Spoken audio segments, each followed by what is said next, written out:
ആ യൂണിയനുകളെ കൂടിക്കുക. അതിന്റെ പ്രസിഡന്റ് അങ്ങനെ കേരളത്തിലുള്ള INUC-യുടെ എല്ലാ യൂണിയനുകളും ഈ അടുത്തിടയ്ക്ക് കൺസ്യൂമർ ഫെഡിന്റെ യൂണിയനെ പോകുന്ന പോക്കിന് അതോടെ പ്രവർത്തിക്കാവുന്നു. അങ്ങനെ കേരളത്തിലെ INUC പ്രസ്ഥാനത്തെ തകർക്കുന്ന ഒരു നിലപാടാണ് കോപ്പറേറ്റീവ് എംപ്ലോയീസ്മെന്റ് ഉൾപ്പെടെ. കഴിഞ്ഞ 10 വർഷവും പിണറായി വിജയന് പിന്തുണ നൽകിക്കൊണ്ടാണ് അദ്ദേഹം നൽകിയിരുന്നത്. ഒരു പ്രതിപക്ഷത്തിന്റെ റോൾ ഇതുവരെ എടുത്തിട്ടില്ല. പിന്നെ ഇവിടെ കെട്ടിടത്തിന്റെ കാര്യം പറഞ്ഞു. സാധാരണ കെട്ടിടം പണിയാനാണ് നമ്മളൊക്കെ പിരിക്കുന്നത്. കെട്ടിടം പൊളിക്കാൻ പിരിച്ചു എന്നുള്ള ഒരു ഖ്യാതിയും കൂടെ അദ്ദേഹത്തിനുണ്ട്. പിരിവെടുത്ത് പണിത കെട്ടിടം അതിന്റെ ഏതാനും ഭാഗങ്ങൾ പൊളിക്കേണ്ടി വന്നപ്പോൾ അതിനു വേണ്ടി പിരിവ്. പിന്നെ ഇവിടെ INUC-യുടെ അഖിലേന്ത്യാ വർക്കിംഗ് കമ്മിറ്റി തീരുമാനം പറഞ്ഞു 299-300. ആ വർക്കിംഗ് കമ്മിറ്റി തീരുമാന പ്രകാരം അഴിമതി ആരോപണത്തിൽ വരുന്ന വ്യക്തിക്ക് സ്ഥാനത്ത് തുടരാൻ പറ്റില്ല. അത് ബൈലോ അനുസരിച്ചും വർക്കിംഗ് കമ്മിറ്റി തീരുമാനം വന്നിട്ടുള്ളതാണ്. അതുകൊണ്ട് അദ്ദേഹം ഉടൻ രാജിവെക്കേണ്ടതാണ്. ഇത് കാരണം ഇന്നലെ പ്രോസിക്യൂഷൻ ഓർഡർ കേരള ഗവൺമെന്റ് കൊടുത്തു. ബഹുമാനപ്പെട്ട കോടതി മുമ്പാകെ സമർപ്പിച്ചു. ആ പ്രോസിക്യൂഷൻ അഫിഡവിറ്റിനകത്ത് പറയുന്നത് പ്രഥമ ദൃഷ്ട്യാ അഴിമതി നടന്നുവെന്ന് ഗവൺമെന്റിന് ബോധ്യപ്പെട്ടുവെന്ന്. അപ്പോൾ കശുവണ്ടി കേസിൽ അഴിമതി നടന്നുവെന്ന് കേരള ഗവൺമെന്റ് ബോധ്യപ്പെട്ടതിന്റെ അടിസ്ഥാനത്തിലാണ് കേരള ഗവൺമെന്റ് പ്രോസിക്യൂഷൻ ഉത്തരവ് അനുമതി നൽകിയത്. അപ്പോൾ അദ്ദേഹം അഴിമതിക്കാരനായി. ഹൈക്കോടതിയുടെ നിർബന്ധപ്രകാരമാണ് പ്രോസിക്യൂഷൻ അനുമതി നൽകുന്നതെന്നാണ് KPJS. അതുകൊണ്ടാണ് നിരുപാധികം മാപപേക്ഷമായിട്ട് കോടതി നിൽക്കുന്നത്. കോടതി ഇലക്ഷൻ നടപടിയാണ് കാണിച്ചിട്ടുള്ളത്. അതും സർക്കാരിന്റെ പിന്തുണയോടെ എന്ന് പറയാൻ പറ്റില്ല. ഞാൻ പറഞ്ഞോട്ടെ, ആദ്യം അങ്ങനെ സർക്കാർ അറിയാതെ തന്നെ ഉദ്യോഗസ്ഥ തലത്തിൽ അങ്ങനെ ഒരു മറുപടി കൊടുത്തിരുന്നു. അത് തെറ്റായതുകൊണ്ടാണല്ലോ തിരുത്തി കൊടുത്തു. ഇന്നലെ സബ്മിറ്റ് ചെയ്തു. അതുപോലെ തന്നെ സെക്രട്ടറി അല്ല വ്യവസായ സെക്രട്ടറി മാപ്പപേക്ഷ കൊടുക്കുകയും ചെയ്തു. അത് ഗവൺമെന്റ് തലത്തിൽ അറിയാതെ പെട്ടെന്ന് സെക്രട്ടറി തലത്തിൽ കൊടുത്തതാണ്. അതുകൊണ്ടാണല്ലോ ഗവൺമെന്റിനെ എല്ലാം അവിടെ കുറ്റപ്പെടുത്തിയിരിക്കുന്നത്. വ്യവസായ സെക്രട്ടറി മാപ്പപേക്ഷ കൊടുക്കുകയത് അദ്ദേഹമാണ് മാപ്പിന് അപേക്ഷിച്ചത്. ഇന്നലെ തിരുത്തിയും കൊടുത്തു. അപ്പം പ്രഥമ ദൃഷ്ട്യാ കുറ്റകൃത്യം നടന്നിട്ടുണ്ടെന്നോ അഴിമതി നടന്നിട്ടുണ്ടെന്നോ ഇന്നലെ തിരുത്തി കൊടുത്തു അവിടെ വെച്ച്. ഇനിയിപ്പം പിന്നെ മറ്റൊരു ക്വസ്റ്റ്യൻ ഇല്ല. തിരുത്തി കൊടുത്തു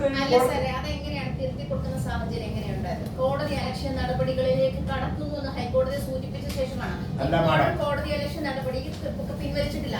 മാപ്പപേക്ഷ അത് പരസ്യമായി മാധ്യമങ്ങളിലൂടെ തന്നെ BJS പറയണം എന്നാണ് നിലപാട് പറഞ്ഞത്. അതിന്റെ പ്രൊസീഡിങ്സ് നടക്കുന്നതേ ഉള്ളൂ. അത് പൂർണ്ണമായിട്ടും സോറി മാഡം, അത് മാഡം പറയുന്നത് വസ്തുതാപരമായ മറ്റൊരു വിഷയമുണ്ട്. അതായത് ഗവൺമെന്റ് ക്യാബിനറ്റിൽ വെച്ച് തന്നെ നടപടി സ്വീകരിക്കാനായിട്ട് നിർദ്ദേശിച്ചു. പക്ഷെ ആ ഓർഡർ എഴുതി അഡ്വക്കേറ്റ് ജനറൽ ഓർഡർ കിട്ടിയപ്പോൾ അത് തെറ്റാണെന്ന് കണ്ടതുകൊണ്ട് മുഖ്യമന്ത്രി അറിയിക്കുകയും മുഖ്യമന്ത്രി ആ ഓർഡർ കൊടുക്കേണ്ടതില്ല എന്ന് പറയുകയും ചെയ്തു. പക്ഷേ ആ ഓർഡർ നിയമവിരുദ്ധമായി പ്രതിയുടെ കൈ കിട്ടി. പ്രതി അന്ന് 12 മണിക്ക് തിരുവനന്തപുരത്ത് പത്രസമ്മേളനം നടത്തി ആ ഓർഡർ പുറത്തുവിട്ടു. അപ്പൊ ഗവൺമെന്റ് യഥാർത്ഥത്തിൽ നിർദ്ദേശിച്ച ഓർഡർ തെറ്റായി തയ്യാറാക്കി അഡ്വക്കേറ്റ് ജനറലിൽ എത്തിയപ്പോൾ അഡ്വക്കേറ്റ് ജനറൽ അത് കൊടുത്തില്ല. ഗവൺമെന്റിനെ അറിയിച്ചു. ഗവൺമെന്റ് അത് കൊടുക്കണ്ട എന്ന് പറഞ്ഞു. പക്ഷെ ഈ ഓർഡർ പ്രതി ചന്ദ്രശേഖരൻ പത്രസമ്മേളനത്തിലൂടെ പുറത്തുവിട്ടു. അങ്ങനെ പുറത്തുവിട്ടപ്പോൾ പരാതിക്കാരൻ നമ്മുടെ മനോജ് കടകംപള്ളി അത് സർക്കാർ ഉദ്യോഗസ്ഥൻ കാണിച്ചത് നിയമവിരുദ്ധമായ കോർപ്പറേഷൻ നടപടിയാണെന്ന് പറഞ്ഞാൽ കോടതിയിൽ പരാതി കൊടുത്തു. അങ്ങനെയാണ് ആ ഓർഡർ കോടതി വന്നത്. ഒരിക്കലും ഗവൺമെന്റ് അങ്ങനെ ഒരു ഓർഡർ കൊടുത്തിട്ടില്ല. ഗവൺമെന്റ് തിരുത്തിയാണ് ഓർഡർ കൊടുത്തത്. ആ ഓർഡറിന്മേലാണ് ഇപ്പൊ പ്രോസിക്യൂഷൻ നടപടി കോടതി പ്രഖ്യാപിച്ചിരിക്കുന്നത്. തന്നെ അവിടെ ഒരു പവർ പ്ലേ നടന്നിട്ടുണ്ട്. കാരണം പ്രതിക്ക് ഇത് ഒരിക്കലും കിട്ടാൻ സാധ്യതയുള്ളതല്ല, ഒരിക്കലും പാടില്ല. അവിടെയാണ് ഒരു പവർ പ്ലേ നടന്നത്. അതുകൊണ്ടാണ് ഗവൺമെന്റ് അത് മനസ്സിലാക്കി അത് പ്രതിയാണ് പത്രസമ്മേളനം നടത്തി ആൾക്കാരുടെ മുമ്പിൽ പ്രദർശിപ്പിച്ചത്. ഇന്നലെ കോടതി വെച്ച് കൊടുത്തു. ഇന്നലെ കോടതി വെച്ച് കോടതി കൊടുക്കാൻ പറഞ്ഞു. ഇന്നലെ കൊടുത്തു CBI. ഇനിയിപ്പോ നാളെ വരാൻ പോകുന്നത് ഈ മാപ്പപേക്ഷ സ്വീകരിക്കണോ അതോ അത് പ്രൊസീഡ് ചെയ്യണോ എന്നുള്ള മാത്രമാണ്. അല്ലാതെ ചന്ദ്രശേഖരനെ സംബന്ധിച്ച് കുറ്റക്കാരനാണെന്ന് കണ്ടെത്തി പ്രഥമ ദൃഷ്ടി അതിനകത്ത് അഴിമതി ഉണ്ടെന്ന് ഗവൺമെന്റിന് ബോധ്യമായി.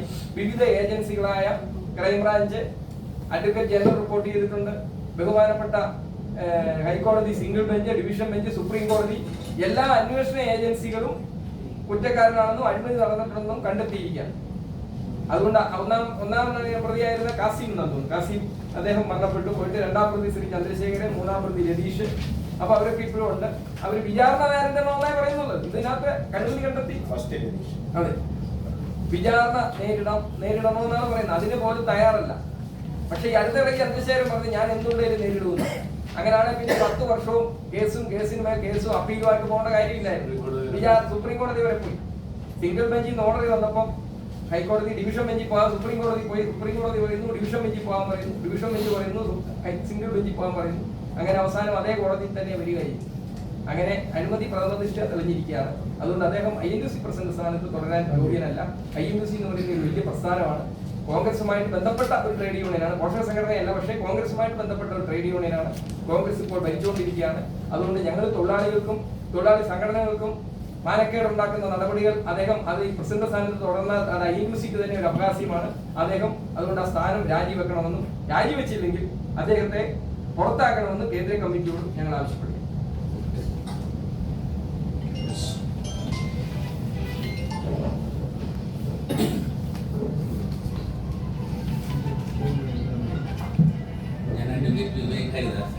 ഞാനൊരു ജില്ലാ പഞ്ചായത്ത് അംഗമാണ്. അതേപോലെ ട്രേഡ് യൂണിയൻ രംഗത്ത് പ്രവർത്തിക്കുന്ന Ernakulam district construction workers union എന്ന കെട്ടിട നിർമ്മാണ തൊഴിലാളി യൂണിയൻ്റെ വർക്കിംഗ് പ്രസിഡന്റാണ്, ജില്ലാ വർക്കിംഗ് പ്രസിഡന്റ്.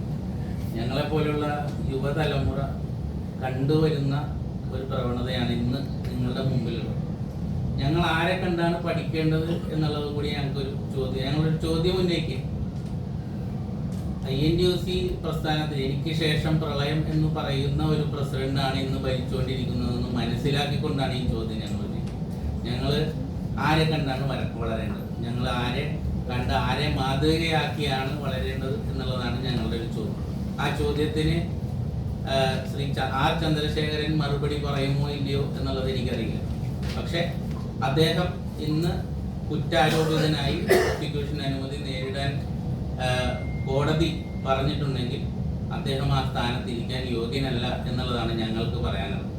അത് ഈ നാട്ടിലെ കോൺഗ്രസ് പ്രവർത്തകർക്കും അതേപോലെയുള്ള INTUC തൊഴിലാളി പ്രസ്ഥാനത്തോട് സ്നേഹമുള്ള ഒരു തൊഴിലാളിയും അദ്ദേഹം അവിടെ തുടരണമെന്ന് ആഗ്രഹിക്കുന്നില്ല. അദ്ദേഹം രാജിവെക്കണം എന്നുള്ളതാണ് ഞങ്ങൾക്ക് ഇവിടെ ഈ അവസരത്തിൽ പറയാനുള്ളത്, ആവശ്യപ്പെടാൻ. ഓക്കെ.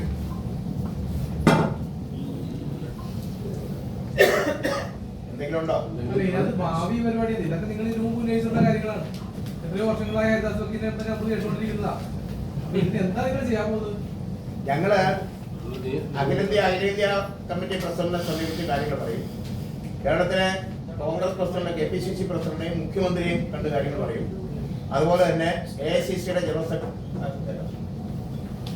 ഞങ്ങൾ മുന്നോട്ട് എടുക്കുന്ന തീരുമാനങ്ങൾ എന്ന് പറഞ്ഞാൽ, ഒന്ന് INTUCയുടെ അഖിലേന്ത്യാ പ്രസിഡന്റ് അടുത്ത് ഞങ്ങൾ അദ്ദേഹത്തെ പുറത്താക്കണമെന്ന് ആവശ്യപ്പെട്ടുകൊണ്ട് ഞങ്ങളുടെ നിവേദനം കൊടുക്കും. KPCC പ്രസിഡന്റിന് നിവേദനം കൊടുക്കും. കേരളത്തിന്റെ ബഹുമാനപ്പെട്ട മുഖ്യമന്ത്രിക്ക് നിവേദനം കൊടുക്കും. അതുപോലെ തന്നെ അഖിലേന്ത്യാ കോൺഗ്രസ് കമ്മിറ്റിയുടെ ജനറൽ സെക്രട്ടറി, ചാർജുള്ള ജനറൽ സെക്രട്ടറി ദീപാദാസ് മുൻഷിക്ക് കൊടുക്കും.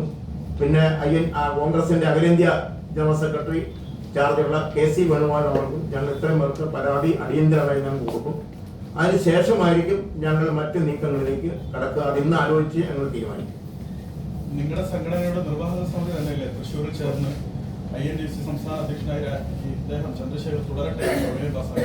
അത് ശരിയാണ്. അത് രസമാണ്. അദ്ദേഹത്തിന്റെ കീഴിൽ അദ്ദേഹം വെച്ചേക്കുന്ന ആളാണ്, ഒരാളും തെരഞ്ഞെടുക്കപ്പെട്ടവരല്ല. അദ്ദേഹം വെച്ചിരിക്കുന്ന അപ്പൊ അങ്ങനെ എന്ന് പറയുമ്പോ അവര് അതിന് എതിരായിട്ട് പറഞ്ഞാൽ സ്ഥാനത്തുണ്ടാവില്ല. അതെ, ബഹുമാനപ്പെട്ട ഹൈക്കോടതി ഇടപെട്ട് സ്റ്റേ ചെയ്തിരിക്കുന്ന INTUCയുടെ ഇലക്ഷൻ ഭാരവാഹി വെക്കാൻ പറ്റില്ല. അപ്പൊ അതൊരു രസകരമായ സംഗതിയാണ്. അദ്ദേഹത്തിന്റെ ശിഷ്യന്മാരെ അദ്ദേഹം തുടർന്നാൽ മതി എന്ന് പറയുക, മറ്റുള്ളവർ മുഴുവൻ എതിർക്കുക.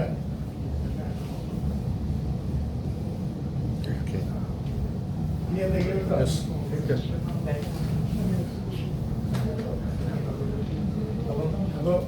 സഹായിക്കും. ഒന്നും പറയാൻ